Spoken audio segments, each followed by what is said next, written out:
Developing tonight in the district, city officials are defending a decision to take a 79-year-old stroke victim to the hospital on a fire truck. They say there were so many calls for service last night. There were no ambulances east of the river, but that's not sitting well with the victim's family. Paul Wagner's in the newsroom now with more. Paul. Well, Sean, D.C. fire officials say there were plenty of ambulances to meet demand in the city yesterday until about 4:30 p.m. when 911 was overwhelmed with calls for help. Every ambulance was in service and assigned when Ida Shepard called to say her husband was having a stroke. A paramedic was on the scene within 3 minutes, but the closest ambulance was over 7 miles away. And they took him there. Just after 5 yesterday evening, Ida Shepard called 911 to say her husband Morrison was in distress and needed help right away. 3 minutes later, engine 33, which happens to be just down the street from where the Shepards live, was in front of the house and a paramedic inside.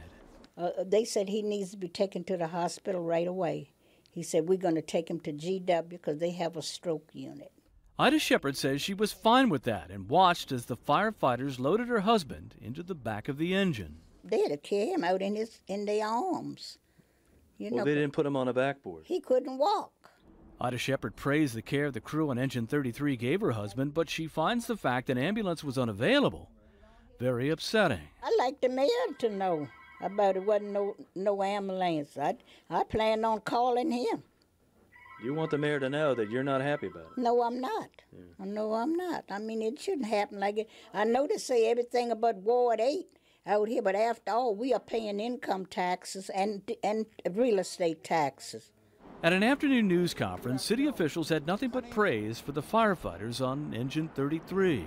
We had no units out of service mechanical yesterday, no transport units, no ambulance or medic units. They were all serving the citizens. They were meeting the 911 demands.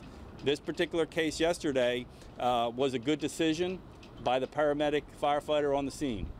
At the same news conference, the deputy mayor for public safety says he was still trying to determine why there were no ambulances earlier this week to assist a D.C. police officer injured in a hit and run. Tommy Wells, the head of the D.C. City Council's Judiciary Committee, says he's told the deputy mayor and the fire chief he wants answers. I want to know exactly what's going on. Do we have a staffing shortage? Do we have a problem with not enough ambulances, or what? And so I will give the administration 2 weeks to do a full search, report, investigation so we can get to the bottom of it. Wells says he will then hold an oversight hearing in hopes of getting the issue resolved. The deputy mayor also said today the fire department has put into place a plan that will hold 2 ambulances in reserve every shift. So if one breaks down, the crew will go to the backup. Ida Shepard says her husband is in stable condition now and resting. Sean. All right, Paul Wagner, thank you.